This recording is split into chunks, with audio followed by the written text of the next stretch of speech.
Last week on the Poisonrana Patreon, we talked all about the best WWE matches of CM Punk in a brand new episode of Best Match Ever. He hits a sit-out pile driver.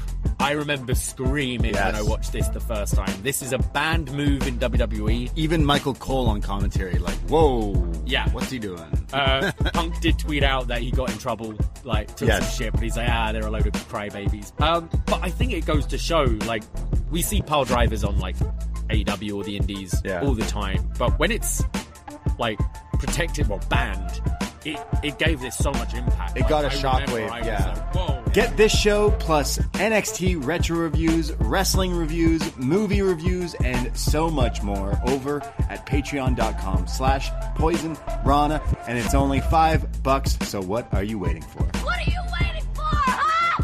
What are you waiting for?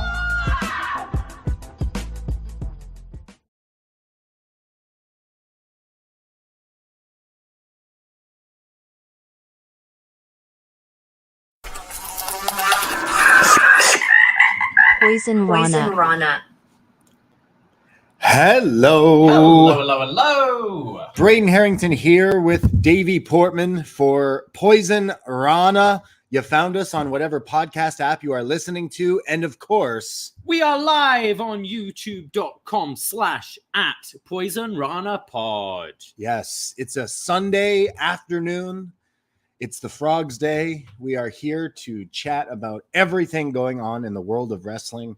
And it's a busy day of podcasting for us. It is a very busy day. We've got, it is currently, the 7th of January. And we've got to kind of put behind us 2023. That's right. And there's a couple of ways we can do that. Firstly, we can talk about the best matches that happened in 2023, which we'll be doing right after our usual Poisonrana show. And then we can purge. We can talk about all the best stuff that's happened in the year, but most importantly, the worst stuff that happened in the year. Yeah, some housekeeping here. So today's episode you're listening to right now on this Poisonrana feed. Hit that subscribe if you haven't already. Hit that download. All the little things help us so much. Thank you, everyone, for a great year of listening and supporting and everything. We can't do it without you guys. But today we're going to chat a little bit about what's going on this week. The first week of Dynamite, some WWE. The New Year's week. What did they do? The New Year's knockout week. New Year's. What did we have? We had day one. We had New Year's Evil and New Year's Revolution. Yeah. We're going to chat a little bit about that. Obviously, we did our review of New Year's Evil, so check that out on the post feed. But then after talking about some Wrestle Kingdom 18, we're gonna switch things over and we're gonna do a best match ever 2023 part 1 here live on this show. So we put it to you, our Poison pals, our wrestling friends, to help us make a top 10 list of the matches of 2023. And you all sent them in. Davie, you put them through like a...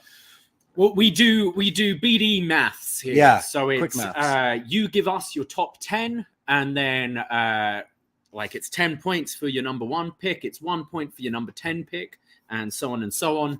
And then we give our top 10, and because we're the hosts, our points are worth double. Wow. Yeah. Because we're special, right? Yeah. So you guys helped vote, and we made a top 10 list. And today on the part 1 of the show, we'll go through 10 to 6 of the 5 best matches of 2023. We're going to go through, review, right, and have a ton of fun looking at 2023. But that's not all. So that's all on this show. So, can't wait to talk all about these things. But later tonight, or by the time you're listening to this, maybe it's already out. But we will be joining John and Way at Post Wrestling for the best and worst of show for 2023. So later tonight, all patrons, meaning Post and Poisonrana patrons, will be invited to join us live on a very special stream where we will be recording the show. But by the time you're listening to this, possibly the show will be available for everyone on the Post Wrestling feed. So yes, the best and worst of. What will we be chatting about? Who knows? 21 categories we'll be going through. You can go on forum.postwrestling.com to see what the categories are. And I implore you to join in live, because you never know what gets edited out of these shows when Braden Herrington joins John right. Way. I got a hot mic. All your daughters aren't safe. That could mean a lot, and someone didn't understand what I mean. But yeah, hot mic. Get the unedited version live tonight as we chat with John Away, and that's always a ton of fun. Can't wait to go through that. So join us later tonight if you patrons, and then of course if you're not, hey, you get it on podcast form tomorrow, Monday. So really excited about that. Really excited about we also have part 2 of our best match ever. What, next week? Next week will be on our Patreon. Yes. So lots and lots of shows. Our Patreon is still going. We did a best match ever CM Punk in WWE. We looked at the best of him. This week, I think we're doing a best match ever Von Erichs. Yes, a whole Von Erich retrospective show. We'll be looking at Dark Side of the Ring, talking about the Iron Claw, and talking about a few matches as well. Yeah, we're going to chat all about the curse of the Von Erichs and the Iron Claw and all that. So that's going to be a ton of fun as well. Over on our Patreon, we have just put out our NXT Arrival review. We finally did a Was Next. All these years catching up. Finally arrived. 4 years. Yeah. We were joined by our Was experts, Chris Price and Anne Marie, to chat all about NXT Arrival, the first network special. So that was a ton of fun. I just put that out today on the really fun show. Yeah. So look forward to hearing some thoughts on that one. So, absolutely. Yeah. Lots of shows. We've also got a Rumble coming up end of the month. So firstly, we are going to be throwing up a poll to do a reviews from the 6, a classic Royal Rumble event. I would love you to throw in some suggestions. We have talked about some Royal Rumbles before. I think we've looked at 2000. I know we've looked at. Yeah, last year we've looked at a few. So throw us some suggestions of what Rumbles you'd like to us to do, and we'll put a poll up. But also, Royal Rumble means we are going to be hosting another watch party. And oh boy, these tickets are selling fast. Yes. Anyone in the Toronto area, we run the 6. Yes, I've been getting your messages. Hey, is this you? The wrestling club night? No, it is not. Yes, it's gimmick infringement. No, it is not us. However, the next night we are doing our watch party. So you can still see us in the 6. And I know a lot of you will be there in spirit. But Gabby's, King Street West, Toronto, Saturday the 27th. We will be hosting our Rumble watch party at Gabby's. And boy, it's going to be fun because we got Rumble games. Rumble brings the non-fans out because there's gambling involved and Rumble pools and things like that run wild. So definitely looking forward to that. I think it's going to get a little rowdy, and we're going to have the bar completely full for this one. Yeah, we're already about a third full already, and we only just put these tickets on sale. They're moving really quickly, but we do want to give our listeners a little benefit for coming. So go to poisonrana.ca. You'll see the link to our Eventbrite, and use the promo code BDE Friends, all one word, all capital letters, and that will get you 50% off your ticket. There's only a limited amount of these, so don't wait too long. If you are in the Toronto area and want to come by January 27th, BDE Friends, apply that promo code and you'll get 50% off your ticket. And we'd love to see you there. Yeah, and we have seen lots of you there. We have our regulars, our BDE listeners out there. Shout out Rob, Shaft. We got all the regulars who show up to these things, and it's a ton of fun. We treat our listeners and our patrons specifically. We give them the booth. They get the booth treatment. We give them. We're feeding them shots all night. We have a lot of people that come to this who don't have a clue who we are. And we're really trying to drum it home. It's like, hey, we're Poisonrana. Yeah. We do this. Yeah. We do this. So I think people have started to cotton on. I'm noticing a few names returning to these events, but not necessarily listeners of ours. So we'd love to see some more listeners. Yeah, we have a lot of friends who are listeners who turn into listeners. Some people who listen and then started coming to our shows and vice versa. So it's a whole lot of fun doing these things. We've done some of these events and meetups and stuff, but bringing like a watch party, you never know who's gonna like kind of show up, and new listeners and new wrestling friends, and it's a whole fun thing. So we like to take over our city. It's just like, the countdowns, the surprise entrances, or in recent years, it's sorry, whose music's that? It's Dana Brooke. Okay. Right. Yeah. Oh, I wish Dana Brooke. Oh no, she's not going to show up in the Rumble. She might. Yeah. She might. Women need to pad it out usually. I did find my Dana Brooke shirt though. Yeah, I have found it. Nice. So maybe one day I'll the wear nice 3/4 length. it. Maybe I'll baseball wear tee, it right? to the Rumble. Yeah, She'll show up. yeah. We should put in an order at chopped-tees.com Yes. to get some merch to wear to the Rumble. Yes, chop-tees.com. We have our own Poisonrana merch. Go check it out. We got shirts and merch for Shot in the Dark, for What Up Doe, for our own show. Go check it out. And there's always new stuff being added. And Dickie is just putting in the work on this website. And I know the website itself is going to have even more stuff in this new year. So I'm definitely very excited to see what we do with that. But you can buy your official Poisonrana stuff over at chop-tees.com. Absolutely. Hello, Alex in the YouTube chat, who asks, will you guys be doing a Mania weekend show? I keep hearing about your events in Toronto, and I want to go to one in Philly. Oh, all I'll say is watch this space. There's a lot coming up this year. We do want to try and do something. Philly weekend. It is going to be a packed weekend. We've got like NXT in the afternoon and all that. But yeah, we'll be letting you know. We definitely will plan something to try and meet up with listeners, whether it be like just an informal hangout or what. We'll make it our best to see you guys. And they have just announced Money in the Bank weekend in the 6.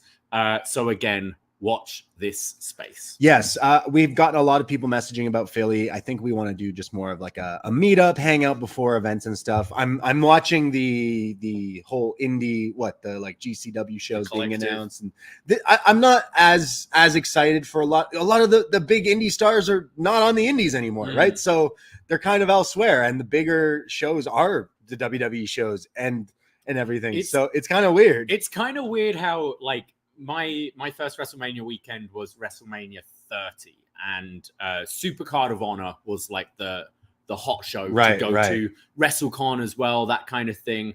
And then we had the whole like takeover era where people would always go, takeover was better than the main pay-per-view and all that.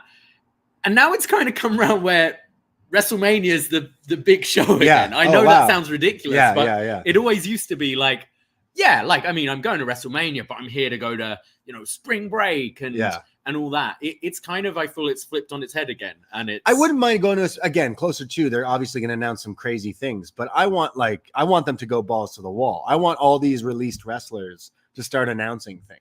I want like Rick Boogs versus Jun Kasai. You know what I mean? Rick Boogs is done.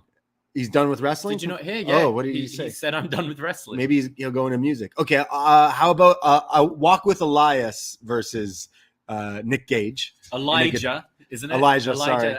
Who was his other? Elias. He was Elias and... The Drifter? No, what was his brother's name?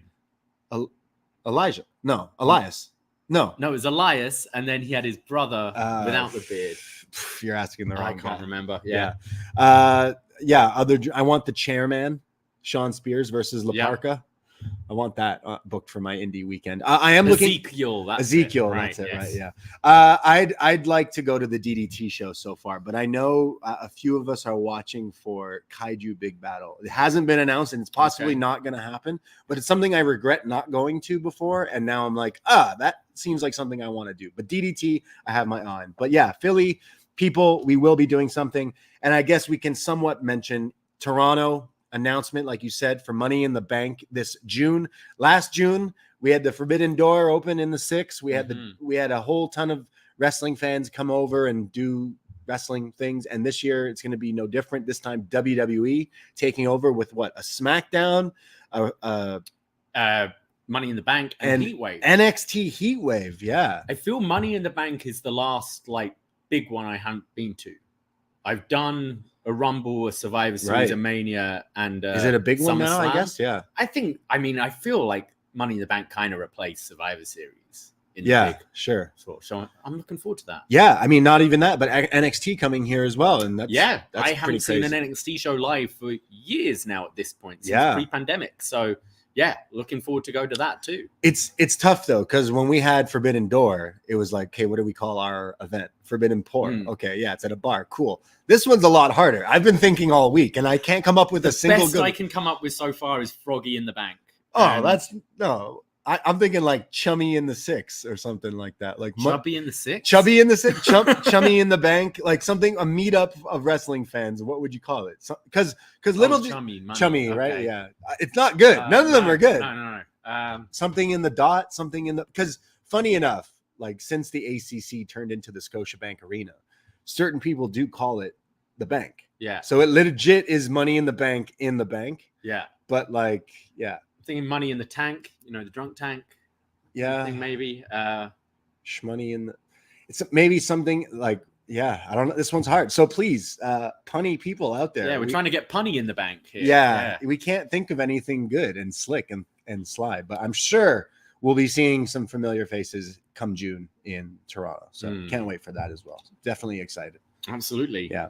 Well, it is going to be a slightly shorter Poisonrana today. We're going to whiz through it because we are doing our best match ever 2023. I almost said 2013 there. Nice. So yeah, we had Wrestle Kingdom this week. Yeah. You know what? Like, I know you were saying like, hey, this card doesn't look like as interesting as some of the last years, and totally agree. I felt like there was some different pieces of the puzzle that just was head scratching as why they would go that route. But at the end of the day, I was actually working a night shift, so I had it on kind of while I was working. And then of course, as like the big main matches are about to kick off, is like when I had to do stuff. And then like, right. I did. So then I come home and I'm tired. I'm like, well, I watched fucking some of these matches. I guess I'll watch like the rest of it. So I did watch the rest of it, and it was an okay show. There was some hit and misses, but some pluses that come off the top of my head was I groaned when Shingo was announced with a singles match against Tama Tonga, but I thought Tama Tonga showed up. I really enjoyed that match. Yeah. I thought Tama Tonga's like counters in this match were excellent. Yeah. There was a certain, what was it, Made in Japan into the stun gun, which was so smooth. Tama Tonga announcing that he's kind of done with New Japan at the end of this month. He finally, years of watching him, he finally has a match. I went, yo, hold on a second. And then he's like, yeah, I'm done. Is he someone we could be talking about on Tuesdays? Maybe. Yeah, possibly. It does see him maybe more Fed bound than AEW. Me too. Like certainly, I think like obviously he's been doing his singles run for the last year or so, but bringing in like Guerrillas of Destiny perhaps would really kind of shake up that tag division on the main roster, I think. But yeah, no, I thought he really showed up. Obviously, Shingo's still one of the best wrestlers in the world. Hard to have a bad match against Shingo, but it wasn't all him. And Tama Tonga definitely came and like I was like, okay, we're cooking now. I thoroughly enjoyed that match. Yeah, it was a bit of a like shocker. I was like, man, he was bringing it for sure. And I've not been a huge fan of his work in ring. I've been a fan of all the other stuff outside the ring and Bullet Club and this and that, but ring wise, I was like very impressed. And Shingo, I don't understand how he's not one of the main focuses of this company. I still don't after watching this match. Maybe they will down the line, but it's just so bizarre. He's always used as like a stepping stone for other people. The utility player. Yeah. Some other things I watched the whole show, but Yuya Yamura versus Yoda Tsuji. Uemura, yeah, Uemura. Sorry, that match was awesome. That was great. I mean, they said what this was like their 56th match against each other or something along those lines. Obviously, growing up as young lions, they had the whole thing. Weren't these the ones in the G1 who had like the C block where they had the young lions match every night, and kind of positioning these guys? Look, this is their singles match at Wrestle Kingdom. Expect this to be like a headlining match down the line. One day, I was kind of surprised with the result. I kind of figured like Tsuji is the one who would be getting like the big push moving forwards, but hell of a match. Yeah, I think Tsuji will be one of their key players for sure. He's got the look more than a lot of the other ones at the moment. He's a bit more complete right now. I feel. Yeah. Some other things I'm not gonna lie. As soon as Evil came out, I did not watch that match, but I did like how Shooter showed up on a motorcycle. In his thing. Other things I did like from this show, Despy and Takahashi, they fought so many times. It was still good, but I wouldn't say it got to the level of some of their other ones in the past. But I've watched them fight so many times. Is this finally Hiromu's graduation? You say that every year. Like, Yeah, we do say that every year. Naito saying kind of whether Hiromu is, because, they do the anniversary show junior heavyweight against the heavyweight champion. And Naito kind of saying whether he's champion or not, he'd like to face Hiromu down the line. So I hope the pieces are kind of aligning now, and Hiromu can graduate, and then need to freshen up this junior heavyweight division, like whether that's bringing in like a Leo Rush, hopefully for like a long period of time. We know what Leo Rush is like, but insert some new people in that scene. But again, good match. I've seen it. Yeah, like Hiromu should be one of the key players in New Japan, full stops, as should, like I said, Shingo. Despy could be the main junior heavyweight guy, but they've done this back and forth with these two so many times. It's kind of like, what else do you have there? And when it comes to juniors, like they could easily pluck different people. I mean, Ali is someone who would fit just right in there. Again, AEW is a little crowded. He could be making a name for himself over there. That's someone I would like to see. But what else was on this show? I really enjoyed Tanahashi versus Zack Sabre Jr. Obviously, this is a match we've seen in person live before. These two have tied up quite MSG. Oh, right. Okay. These two have tied up quite a lot. But, I know there's a million titles in this company, but I kind of like the rolling TV tray title because it's like just 15 minutes. So you've got a sprint. So it allows for a slightly different kind of match. I think at this point in Tanahashi's career, it's a good thing. Hey, you get the like 15-minute max matches now, and eventually can put someone over. I hope this means Zach can move more into the like world title picture. Yeah, he's another one that's like, man, he's like killing it every time you watch him, and he's not one of the main focuses there. It's kind of bizarre, but yeah, that was pretty entertaining. The president putting himself over. Yeah, of course. Zach trying to be Prime Minister. Right, yeah. Yeah, no, I do find that funny. First move as president is I win the title. The TV dinner tray championship. But yeah. I mean, the actual title has grown on me. The look of it. The look of it? Yeah, it's grown on me a bit. I don't know about that. But yeah, that one was pretty funny. Other things that stood out, there was Will Ospreay versus Jon Moxley. Oh, and David Finlay. Yeah. That's legit how the match was as well. The best parts were all the times they were fighting, and then he's like, oh, and I'm in this match. And you're like, oh, yeah. This is kind of exactly what I thought this match would be. Yeah. Like, I really enjoyed it. I expected Finlay to win. I expected Finlay to win in the way he won, with kind of stealing the pin. But it was still a really good match. And I think there is something with the three-way where you get that kind of like non-stop. Like there's always something going on because someone can sit out for a bit, usually Finlay. Yeah. And then, but no, I enjoyed it. I enjoyed like the War Dogs getting involved with that. Alex Coughlin, like going through the middle of the table. But through the table? But through the table. Yeah, that was a great image. And was pretty awesome to see this Japan crowd singing Wild? No, Elevated. Sorry. Oh, right. Because obviously he's been a heel for a long time in this company. You had the whole clap crowd like thing. Quiet, I think a great moment was at Wembley, like seeing everyone sing along, realizing because that all-in show, you imagine a lot of people there were just, oh, wrestling's in town and Chris Jericho's on it and that kind of thing. But everyone seemed to know who Ospreay was and was singing along. But hearing a Japanese crowd singing the song, I thought was really cool. And he looked pretty emotional about it as well. He had a cool entrance. He had Assassin's Creed, like little top hat. Yeah. I don't know what the thing, like 2 years in a row. Well, more than that. Like last year, Kenny with the Final Fantasy legit official crossover, and then this year Assassin's Creed officially like joining in there. So they had some links to these. I mean, Ospreay, his whole gimmick is Assassin's Creed. Blade and Aerial Assassin, all that. I'm not really into the gaming stuff, but I can appreciate when they bring this into their Assassin's Creed's a game I actually have played. Sure, it's pretty fun.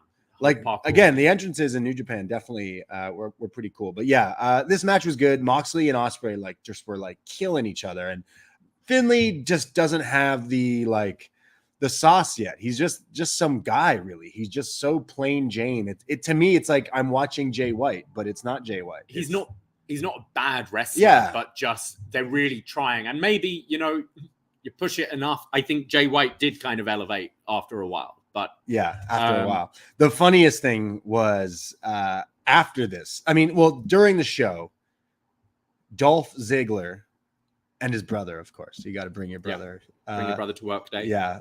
His parents were like, you got to bring your brother, though. And he's like, all right. Dolph Ziggler, Nick Nemeth shows up. He sits in the front row, dressed to the nines. And then after that Finley match, Finley walks over to him and holds up this new, global heavyweight title. Yeah. And he's like, fuck you, Dolph Ziggler. And like gets in his face and they shove each other, which leads to like an altercation backstage later in the night. The judge dive recreation, if you've seen that. I just found it funny that like Nick Nemeth is just sitting there and he's probably like, wait, why are you coming over to me? I'm not here to talk to you. I'm here to fucking fight all these other people. It was kind of weird because they showed up during the tag match. Yeah. So they kind of implied that these two are looking at the tag division. Yeah, Ryan Nemeth in New Japan. And then did you see his backstage thing where he's like, really sorry, I just came to as a fan to enjoy the show. You came like 4 matches late then. Yeah. He was in Roppongi earlier, probably. But yeah, so yeah, as a first match, I imagine that would be in the US. Well, they I have kind of feel that, and the Matt Riddle Tanahashi match is going to be US bound. right. Okay, so yeah, a lot to unpack there. So first of all, Dolph Ziggler making moves post WWE. He's not shown up in AEW yet, but now he's shown up in New Japan. He's obviously setting up for that match with Finley. They've announced the Battle in the Valley show, which is like next week in San Jose, and like it's a stacked card, but Nemeth is not on it. I mean, I'm sure he'll show up, but it's actually Finley versus TJP, which is happening. So I mean, the Wagwan, no, what was he called? Oh Aswang, man, yeah, the dead guy. Yeah, cool new look. Yeah, something different. Wearing a mask. But yeah, I see him slotting in there, taking that title from Finley. You know what? I am actually really looking forward to seeing what Nick Nemeth does outside of WWE. I have been a fan of his wrestling. I think over the years, it just got like, we gave up on the starts and stops of his career. We'd seen it all before. We stopped kind of believing in him, but I've always thought he's a great performer, great wrestler.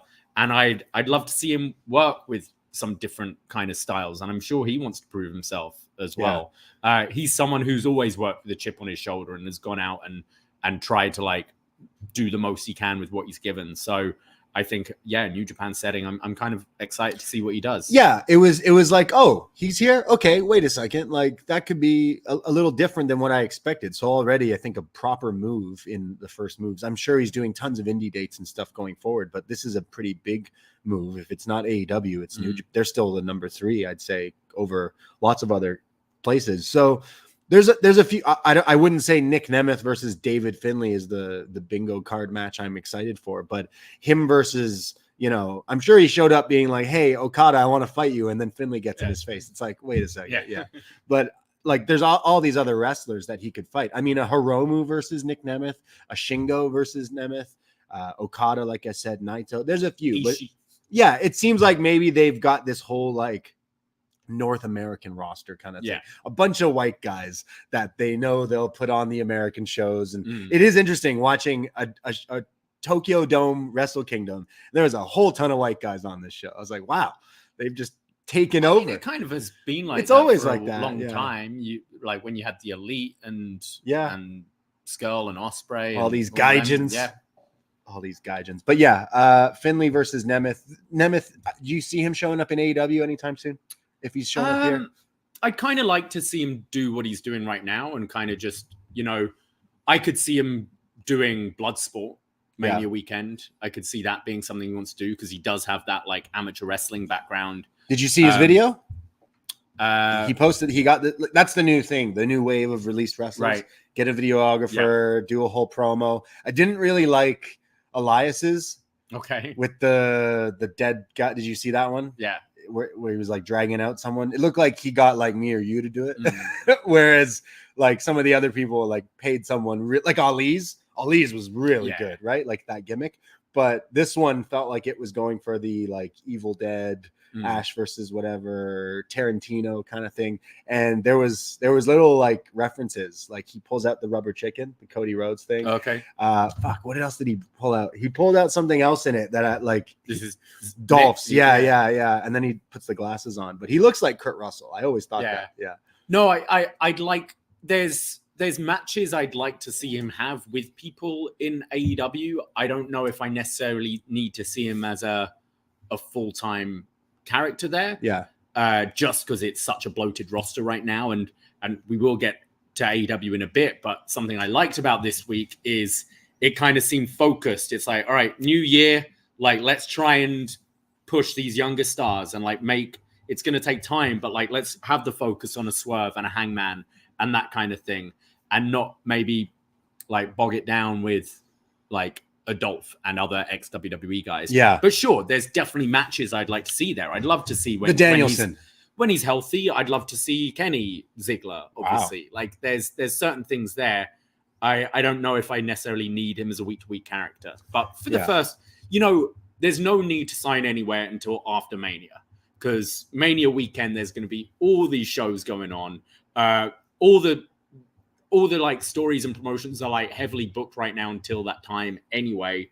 So like have some fun, and then maybe in the summer sign. So maybe we'll see Ziggler at a Philly GCW show. Yeah, possibly. Right? Exactly. There's some stuff. Gringo versus Nick Nemeth. Sure. I would like to see that a lot. Actually. Come on, Lucha. I just can't wait to hear the Japanese commentary go zigzag.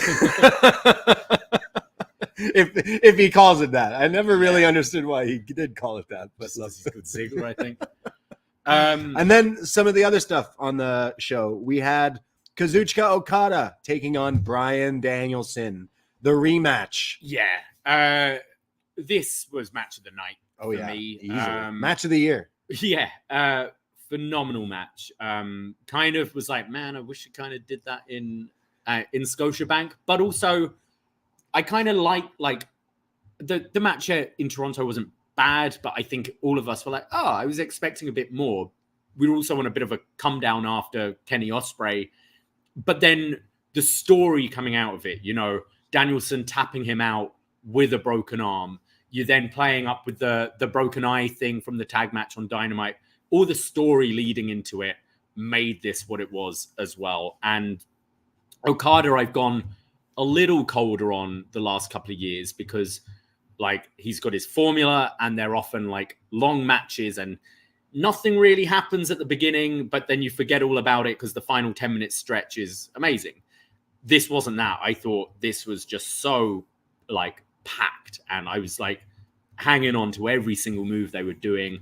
Some of the submissions, like Danielson doing the like double arm bend back thing, how he beat him, saying I'm gonna snap your arm, all that kind of stuff added to it. I thought this was excellent, and the way they ended with both bowing at each other, it was like, hey, we can leave this here if we want and we're happy, but it's one apiece, and we can always do that rubber match at WrestleMania down the line. One day we'll get it one day. I really enjoyed this match. It was a classic, already established. Like this will be one people will go back and watch and talk about, and you could just see like the joy in this man making his entrance. Obviously he didn't get the final countdown, but his theme is good too, and like him coming out, the smile, pyro the Titantron, he just looked like final boss Bryan with the eye patch and everything. But then like the match itself, they were killing each other, hurting each other. It was so like entertaining. But then when he finally did the yes chants in the Tokyo Dome, you could see he had his eyes closed and he's just smiling. And like, again, all these Japanese fans going, yes, yes. And this is what he's been like dreaming about since it's like 20 years ago. He only pulls out for like special moments now, isn't it? The yes. Like the commentary, I was watching the English feed for this. They were like, hey, this guy was like in New Japan, the dojo all the years ago. And like, they said, and it's like, look, all these years later, 20 years later, he's now like in a marquee, like one of the headlining matches of this thing. And like, that was special to him, and kind of following not really his social media, because he's not too like into that, but all these other people who were there, like your Big Fat Massa or your Wyoming, like all the local Japanese, he was doing the rounds. He was like, I need to go here. I need to go here. Like, I wouldn't be surprised if he signed some things at the one store. Like, he just looked like he did everything he wanted to do. And like, as a fan of this guy, you're like, man, good for you. Like, you got to do it. But the match fucking banged. And you're right. Like, would I want to watch it again? You don't really need it. You did it. But at the same time, one day you can do it. Like, I mean, I know this is his last full-time year as a wrestler, but it's something you can let breathe now. And it's always in your back pocket. Yeah. Whatever promotion both are in at some point, it's always something you can go, hey, we need to settle this. It was really good. And I mean, like, I'm imagining Okada signs with New Japan and stays there. He's saying in interviews around this show that like, oh yeah, I got another like 10 years of like good Okada left. Meaning I'm not retiring in 10 years, but like, do you need to waste that in New Japan? Yeah. So With maybe Sanada and Naito 5, and Evil. 3 more years and then go somewhere else is probably what he means. Going back to TNA. He is going back to TNA like in 2 weeks or something, but also, you mentioned commentary. I just want to shout out Walker Stewart, who it's the first time I've really listened to him. Yeah. Apparently he's like 22 or something Holy like that. shit. He's crazy young. I thought he did a really good job on this show. And they had a lot of issues, I know, because I was watching, shout out Dickie, he was streaming and stuff, and I know the US English feed was like struggling when it was live. I think they may have fixed it for the recast. Oh yeah, I didn't notice on apparently it was very bad where it was like out of sync and all that stuff, which would I would not be able to watch that. So but after watching kind of later on the replay, he sounded really good. It was good. His voice, I kept on thinking it was Don Callis talking. Yeah, had a similar kind of tone. At first I was like, wait, is this Don Callis? Why is he that's here? why I was surprised when I found out how young he was, because I enjoyed his What's work. his name? Walker Stewart. Okay, I think. Nice. Yeah, was impressed. And then the main event, and it was fine. This was the main event. Sanada and Naito. You know what? Naito is super over in Japan. Like, don't underestimate. He is a very big star over there. However, Sanada looks like some young boy who just goes to the better tanning salon and better hair salon. I thought he'd leveled up here. I did like the orange gear. I thought looked way better. Yeah. I don't like either wrestler. I find them both pretty dull. Naito has had some good matches. I'm not gonna deny that. Yeah. But yeah, I wasn't overly into this as a main event, but I will say the energy from this crowd kind of pulled me into it. Sure. And about 19 Destinos later, it was like, I thought it exceeded my expectations, but kind of want to move on from it. Yeah, it exceeded my expectations, but Sanada just does not do anything for me. He's very boring. He looks so just cookie cutter of what some young boy wrestler looks like. And I just don't understand why again, out of someone who has gone from watching a lot of New Japan so much that I fucking traveled to go watch this, to someone who very rarely watches.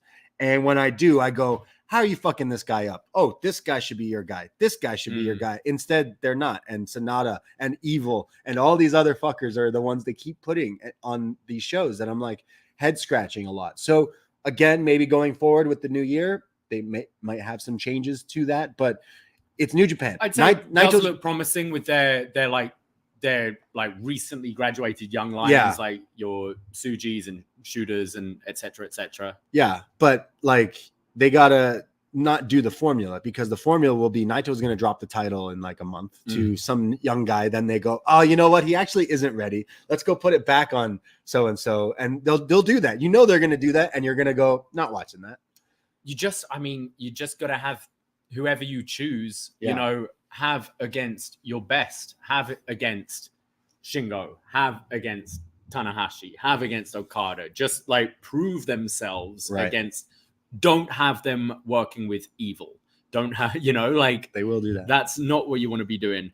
But overall, overall. I was pissed off because I heard the result before I saw it, and it was a match I already didn't really care about. Now I was like, man, now I'm going to sit through a 40-minute thing. Yeah. But it did exceed my expectations, definitely. And I actually quite enjoyed the Evil tease at the end, being like, nah, you're not getting the roll call. Right. I think it just made the crowd want that roll call even more when it happened. Which, which was a feel-good moment. But you know what? Overall, I wasn't excited about this show. And I pretty much enjoyed it overall. I thought it definitely exceeded my expectations. Yeah. I always want to watch Wrestle Kingdom. It's so fun to watch and seeing like the huge crowd over there and everything. But the main match, Okada and Danielson, easily the match of the night, and we'll be talking about in a year from now, being like, oh, it's one of the best matches of the year because it was so awesome, and we'll be watching it again soon because I need to watch it back. But overall, a pretty good show, and I hope they can go off some momentum and do the right things. President Tanahashi, he's got to do the right things here. And Battle in the Valley, I mean, we got Ospreay leaving New Japan. They've announced their match. His match with Okada is the main event of Battle in the Valley. So I imagine this is the last time these two tangle for quite a while. So you know this one's going to be good. They've also had Matt Riddle show up in a video on New Year's Dash saying he wants to fight Tanahashi, which is very strange. Didn't Tana say something like, I don't know who that He's guy like, is? yeah, sure, but I don't know who you are. Yeah, very funny that Tanahashi would say that. That got a chuckle out of me. Also on the New Year's Dash was the mega team, the Fantastic Four of Okada, Danielson, Ishii, and Mox. Oh my God, what a unit this was. This was awesome, and they lost. Imagine these four showing up to the pub, like just with the eye patch. One of them's bleeding. This looked like us on Halloween a little bit. You just need the eye patch. Yeah, this was pretty great. I mean, the Mighty Don't Kneel technically won the match, but everyone was talking about like, wow, these guys teamed up. Like, pretty cool moment there. And that's the fun kind of stuff you do at News Dash. What last year you had Kenny and Okada team, yeah, right? yeah. So that's pretty cool. They've announced also for the Battle in the Valley, Shingo versus Moxley in a no DQ, which I'm like, yeah, that should have been on Wrestle Kingdom. Yeah, like that should have just been one of the marquee matches. Gabe Kidd is taking on Eddie Kingston. I mentioned Matt Riddle is in. Is that for the Continental Championship? So call me crazy or like someone explain like I'm 5. But when the Continental Classic happened, the winner became the new Continental Champion, right? Yeah. Right? Okay. Stop me when I'm going off the rails. So now Eddie is also still just defending the strong title. Is that what he's doing? Yeah. Yeah, it's been so confusing because they've been calling it throughout the whole tournament. They were calling it a Triple Crown Championship, which implies unifying, right? You know, undisputed, unified, that kind of thing, Triple Crown. And then as soon as the tournament ended, they've been saying the Continental Champion Eddie Kingston, leading you to believe that they're kind of separated. They haven't addressed it. It's been very poor. I was, of the wrestling, I was a fan of the tournament by the end of it. I thought it was a good job. There's still big issues, and I don't think Eddie's clear what's going on with his titles. Yeah. He didn't seem clear at the beginning when he was like, I'm defending them every single match. Yeah, like, Eddie, you're not. Yeah, that's why I'm confused. And now it's like, okay, defending them separately. But then the fact that he's defending like the Continental Championship against Trent? I think that was that last night or something. Yeah. So he's defending that separately. It kind of, again, makes the tournament, what's the point in going through all these matches, a whole tournament to win a title, if then that title is just regularly defended in normal matches? Yeah. Whereas, again, like if it was for you do this tournament to headline the biggest show of the year, that gives you a reason to do it. But otherwise, I'd be like, why would I wrestle 7 to 8 matches if I could just win a battle royal and challenge you on I don't understand. I don't understand that. It's like, wait, Brian Cage, 2 indie guys who aren't signed, and Trent. It's like you could have just been an indie guy and been put in this match. I'll just do the 4-way the week after the pay-per-view. I know fine. it's nitpicking, but that was bothering You've me. You've got Brian with like a fucking broken arm, broken eye, broken everything, not winning the tournament, and then Brian Keith shows up and is like, yeah, I'll have a shot at that. I'm not even signed here. Like, yes. Brian Cage, who loses everything. Yeah, I'll win. It didn't make sense. Kayfabe wise, I was like, that's kind of silly. So I think you either do it as you are the like Continental Champion and you defend that, like you hold that right through to the next tournament, or whatever. Yeah, I'm just, or you have okay, it for so something weird. else, or like next year are the strong title and fucking Ring of Honor title going to be on the line as well? What's the proper name of this title? It's Gun to your head. What's the name of the title? well, it's either the Continental Championship or the Triple Crown. No, wait. What's the New Japan title he holds? The New Japan Strong Openweight Championship. Am I right? Yeah. Is that their main one, or do they have a New Japan Strong Championship? You ask like I watch New Japan Strong. Is that even still a show? I think it ended. I don't know. Didn't it end? They were rebranding.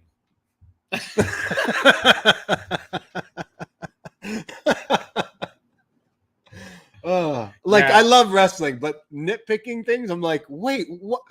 Brian Keith, who is awesome, by the way. He's fucking awesome, by the way. He should be signed. This guy, kayfabe wise, strolls in like, oh, wait, there was like 16 dudes who were fighting in a tournament, and all of a sudden I get a shot at this? Yeah, fuck them. Give me the match. It's like, wait, what? Why would he be given this? It just doesn't make sense. It's so bizarre. So, anyways, Gabriel Kidd is fighting Eddie for just the New Japan Strong Never Openweight title. Yeah. Okay. Sure. Great.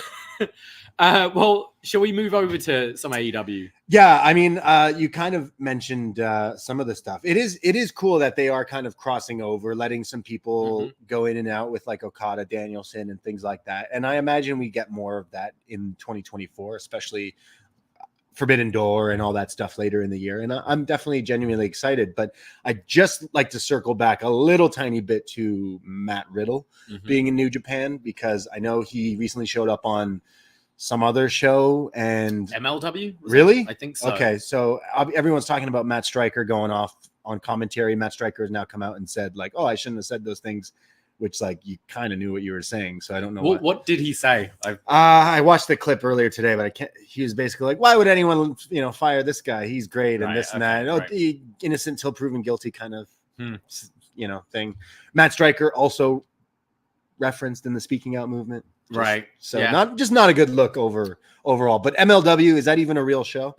So, I mean, like in defense, your commentary should be bigging up your talent. Yeah. I mean, maybe just not mentioning that at all about being fired. But it's very strange. So I mean, like Matt Riddle, obviously he's a great wrestler, but he's just been riddled with like all these bad things attached to him, whether it's allegations, whether he's alleging people are doing stuff to him in airports. Like there's just so much like going on that WWE was just like, no, we're going to clean our hands of that. And now he's showing up everywhere else. So I don't know. Again, like, did this guy, there is things on against this guy. It feels icky when you kind of watch wrestlers, but that's what wrestling is. I don't know. I'm not necessarily excited.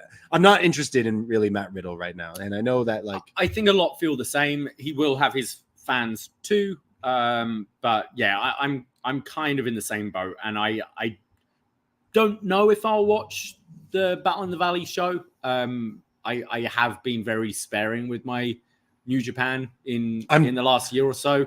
I'll check out Okada Ospreay for sure. There's stuff. Oh, and the Shingo Mox, yeah. There's stuff I'll check out, but whether I'll see Riddle Tanner, I'm not sure.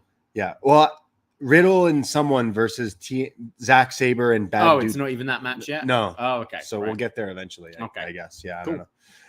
So yeah, AEW also this week had a bunch of shows kicking off 2024. They had World's End a week ago, which seems like a year ago. I mean, literally, kind of a year ago. But then they had Dynamite and Collision. That was last night. But Dynamite, I thought Dynamite was pretty good.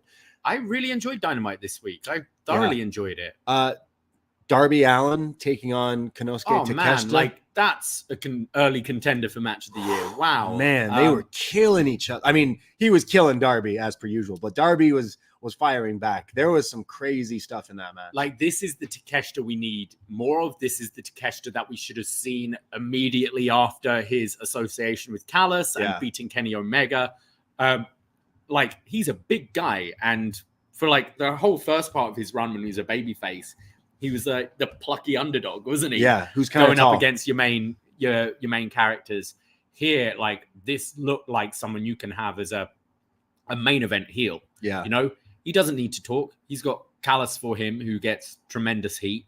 The focus should be on Takeshita, though. I think that has been a bit of a problem with the absolutely. Don Callis family. And I'm hoping, like we were saying, kind of end of World's End, it's like, yeah, like wasn't the best, but it's going to be like a fresh chapter in the new year. And I definitely got that feeling with this Dynamite. So I'm hoping there's a bit of focus now on Takeshita, because, man, that match was awesome. And just Darby, like, this was like a death match without being an ODQ match. Yeah. If you know what I mean. Just the stuff he was doing to the... Yeah, it reminded me, it didn't get to that level, but we did a show with Damian Abraham years ago, best death match ever. And he selected Samoa Joe versus Necro Butcher, which isn't a death match, but at the same time, they get close to death in the match. 100%. So it reminded me of that, where this guy's just murdering this dude. It's the flying knee that was like, oh my God, like in midair outside the tope or whatever. Just incredible. I actually like watched it. And then later on, I was like going to sleep after Wrestle Kingdom. I'm like, I just need to see clips of that match again. And I was watching parts of it back. Like, I don't, you yell out a lot when you're, when you're watching very wrestling. audible. I don't do it as much. I think more, it's kind of like, you know, when you're watching something and you laugh on your own, it's more like a social thing. Yeah. Like it takes something really funny for me to laugh on my own. But if I'm in a crowd, I'll laugh a bit more. This, I was just sat here on my own, just going, holy fuck. Like, it was tremendous. Yeah, it's true. So next week, they've announced Sting and Darby taking on Takeshita and Hobbs. Let's fucking go. Takeshita pins Sting, causing his first and only loss in AEW. Do it. It's a strange match to book. Yeah, I know. I wouldn't have Sting lose now until his Revolution match. So yeah, it's a weird match to book when you're really. I feel Hobbs is maybe collateral damage there. Yeah. Or do you do like a big no contest kind of double DQ brawl thing? Like I don't know. It seems it's still a long way to set up for a Revolution match. So I don't know. It feels a bit backed in the corner. Yeah. But I'll see what they do. I mean, I'm excited to see. I just think they shouldn't fumble Takeshita. I think going forward, like properly use him. He should have been in that Continental Classic. Maybe they didn't put him in because they wanted Eddie to win it and they didn't want him to lose. But like, guy's been losing also. But I mean, he won his match against Darby, and he should continue to be booked as one of the like main villains of AEW. I think they can correct it. I mean, what if for like a little program for now to tide him over, you have Hobbs lose and Takeshita kicks him out the group? And you have like a little mini feud between those two for now. The two big lads. Possibly. Yeah. I just want Takeshita to be booked properly. But that part of AEW was easily my favorite from the show. I'm trying to think of what else. I enjoyed Swerve versus Daniel Garcia. Oh, yeah. As well. That was pretty good. I mean, those two are two of the best up and coming guys. Yeah. I mean, Swerve should be champion by the end of this year in some way, shape, or form. I think he will. Yeah. But Daniel Garcia is one. They fumbled him last year, and I think they're again same thing. They're going to correct course for him as absolutely. And then you kind of set up. You know, Hangman Page is just on a rampage after being taken out by the Devil and his goons. So him just wanting a fight, confronting Swerve at the end. It seems like we're gonna finish the trilogy, maybe. Yeah, I don't know what the hell. I kind of wonder if because it was Joe who like paid the Devil in a way to take out Page. I wonder if you get the title on Page. You have Page beat Joe, and then it's Swerve who beats Page for the title. Okay. Because I don't see this Samoa Joe title reign being long. And I think now you've set up a reason for Hangman to face Joe. Yeah. I wonder if that's a little like hot potatoing you could do to get the title on Swerve. Yeah, because an easy thing would to be is Revolution is a triple threat. But I mean, that's a long way from now. I don't know how long we'd wait to get some of these matches. But I don't know if I'd necessarily like that as much. I'd like to see Swerve versus Hangman again, but like they've already straight up murdered each other. Like what would you do? Unless it's for the title, what else do you do? Whether it's, have an attempt at the exploding barbed wire death match again and be like, right, this time we're going to fucking nail it.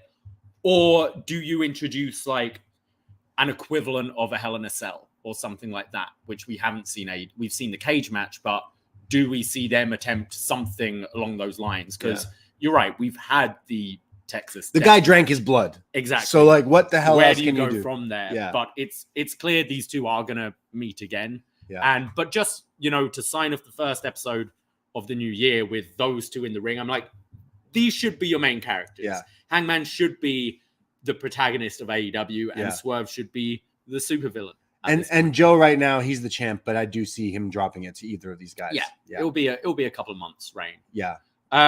We had also Mariah May's debut against Queen Amidala. I thought it was Padme. Queen Amidala. I did a double take, like, sorry, what's her name? And then it was not Padme, no. But that was fine. I've seen some of Mariah May's stuff before AEW, and I've liked it. So I think she's got a look. She can wrestle. She's got a little bit of an attitude as well already. So instantly is inserted in a higher part of this roster. It was, again, something promising this week where the women's division seemed to have a bit of focus and a bit of like life injected into it. I thought Queen Aminata really, I do not watch Dark or did not watch Dark, so haven't seen her before. I thought she really showed up. I thought she was great. I think Mariah May kind of has everything. She's solid in the ring. She's got a great look. She's like very confident on the mic. Already got a story in place with Tony Storm and everything going forwards.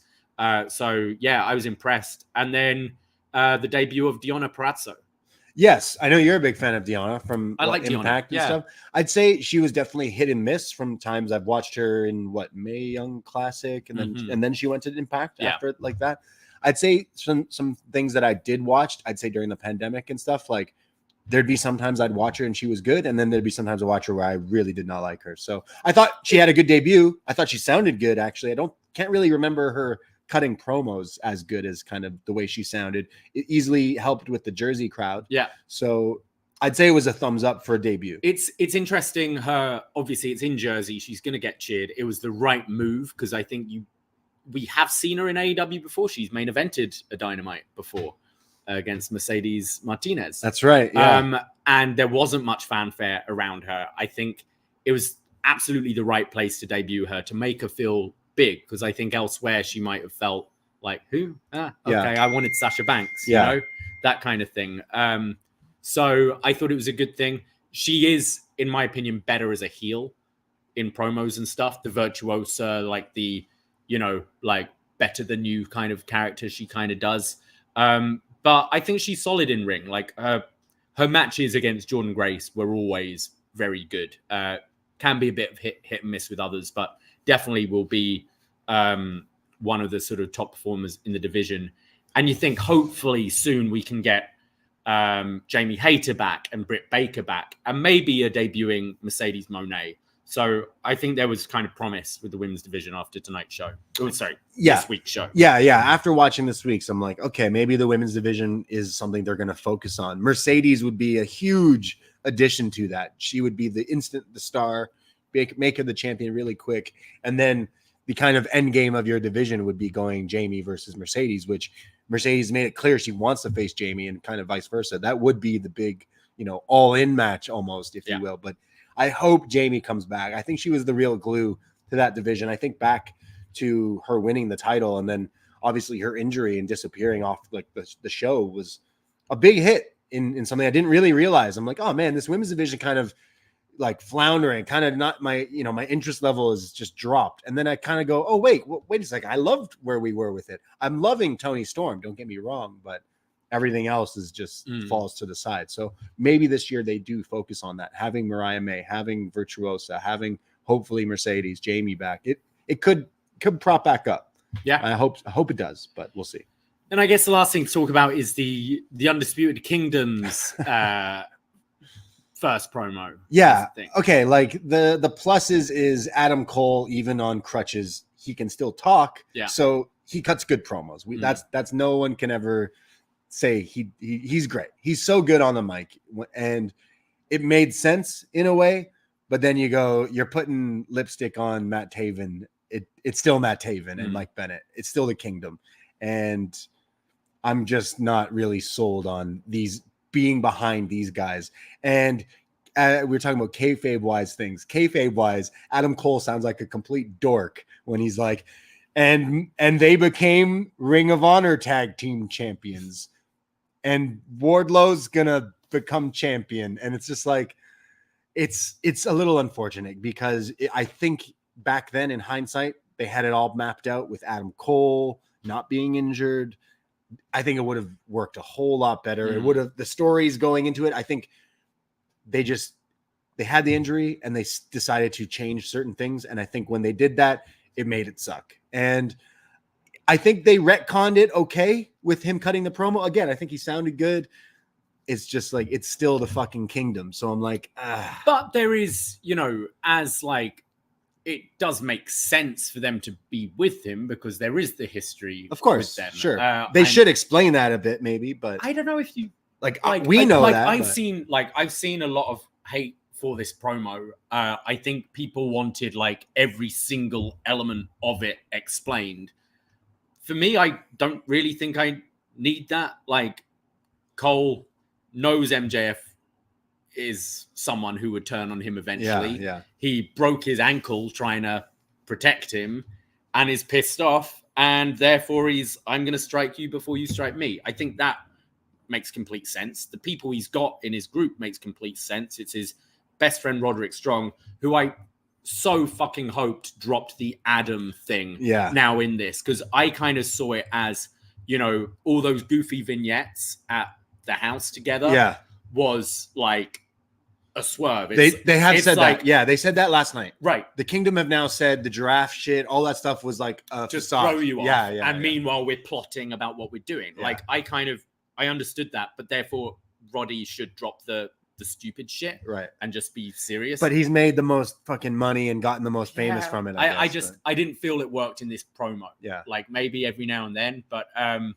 so it makes sense. It makes sense with Wardlow, who's got a beef, and with MJF and Adam Cole needing the muscle. I just love from like day one of this storyline. Now they're going, oh, I'm going to take the I didn't like that. Yeah, it's already. Although Wardlow's reaction was like, sure, okay. Was it? He looked over at him like. But know that's something they're going to go to, which I again don't like. It's still the thing that baffles me is how this whole thing started with Jay White being taken out. How does that make any sense to the story? Adam Cole was like, look, if I can't be champion, it sure as hell ain't going to be Jay White. So I'll take him out. But you look back at other steps, like Adam Cole trying to insert himself into the match, like, because you could have thought like he inserts himself. His plan is Kingdom and Wardlow take out Jay White and he wins. Right. In the Jay White MJF match. Yeah. Like, that makes sense. There's steps along the way that make sense. The one thing for me is, why the fuck did he take out Jay White? That made no Jay sense. White's mad about it, clearly. Yeah. They came out after, which was so mad he's a babyface now. Yeah. I'd say like they did the best they could with it, because think about it. If you did go, hey, it's Jack Perry, people would be even more pissed off. Like, it makes sense that it's Adam Cole. It was supposed to be Adam Cole from the very get-go. The mask in the locker room at All In going missing because he was the one who took it, right? Like, that's the main thing. It's just he got injured and it fucked everything up. Because it was supposed to be him winning the title from MJF. Easily, they were going to be like, let's rematch. Well, that's something Frank says in the chat. Yeah, but the plan, what a waste of time. It's not even like any of them won the AEW title. If anything, you've made it more difficult because now Samoa Joe is the champion. Yeah, it doesn't make sense. Whereas the champion before was a guy with a torn rotator cuff, like a gammy knee, like just held together by fucking bubblegum. It would have made more sense if it was Adam. I mean, I'm now they've given an unstoppable monster the title. It doesn't make sense because again, it's like, and we're the Ring of Honor tag champions. It's like, cool. No one gives a fuck about them. I'm sorry. However, it's like if it was Adam Cole being like, hey, face, because he was like face Joe, right? Joe helps you. Joe this, Joe this, Joe this. If it was in the end, Joe is in the group. That was the plan. Then yeah, cool. If it was, hey, MJF, Max, you should face Wardlow. Give him a shot. Okay, gives him a shot. He beats MJF because he's injured, and then it goes, we tricked you. You shouldn't have taken that match. That makes sense. But they obviously didn't want to give Wardlow the title. You know what I mean? Like, there's different. I guess it's mainly just he wanted to like just wanted break to fuck you MJF's over. heart. Yeah, I want to he hurt doesn't you. care. Yeah. Like, the title is something I'll figure out once I'm healthy. Maybe. I wasn't as down on it as other people are. There are some holes in it. Yeah. But I'm like, again, it's like, okay, we've got it out the way. Now this is your stable. We don't need to think about the past maybe and just focus on where you are going from here. Where do you go from here? Okay, Roddy's going for Orange Cassidy. Yeah, so we're getting the Undisputed Prophecy Part 2. Yeah. I mean, yeah, Roddy Orange, that sounds interesting to me. Don't get me wrong. Like, the Kingdom, they're fine workers. I just, like, they've been put through the ringer of not only AEW, but, like, Ring of Honor before we got here. If you were watching Ring of Honor before it was ever owned by AEW, like, they've been the same guys for a long time, and it's just, like, they're very uninteresting. And now you've given them a fresh coat, and I still don't care. Yeah. So I wasn't as negative on it, and I think going forward we could get some good things, but I'm done with the Ring of Honor shit as well. So being Ring of Honor champions, this and that, it's like, again, Adam Cole sounds stupid when he's like, and Samoa Joe got the world title, but we got the Ring of Honor tag titles. It's like, yeah, you sound dumb because you just helped this other guy. Like, yeah, it's a little backwards, but they did the best they could.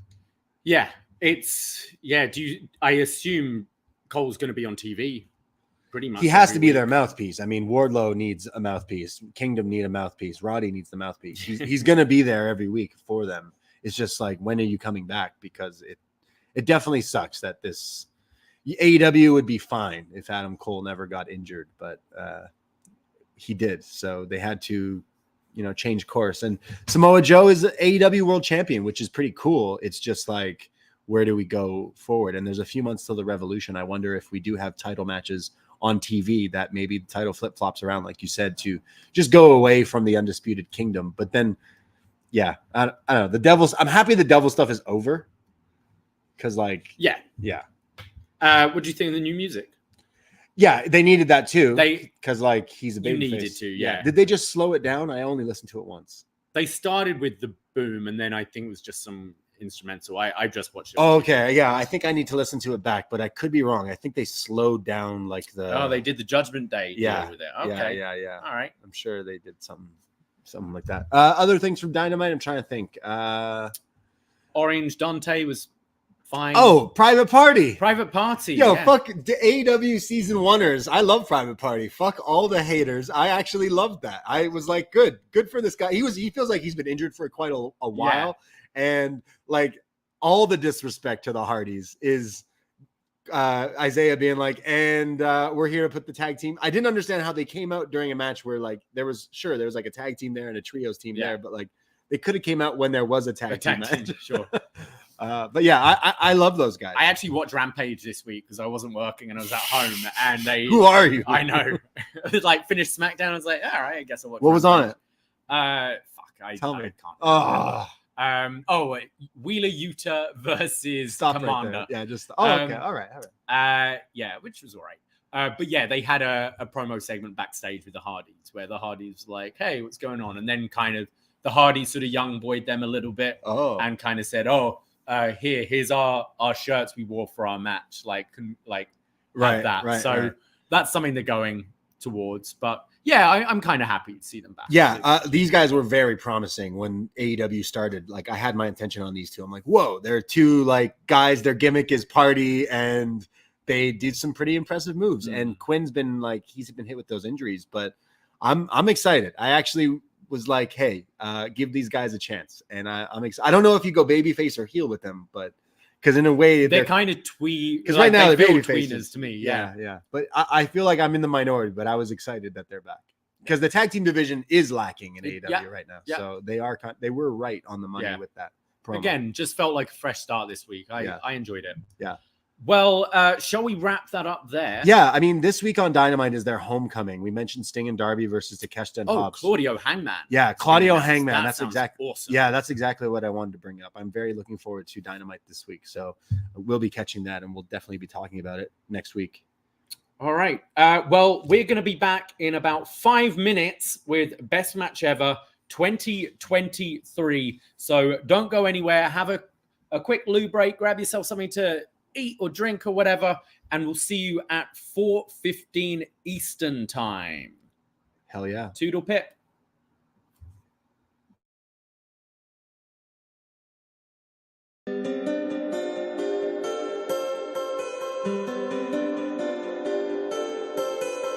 Bye.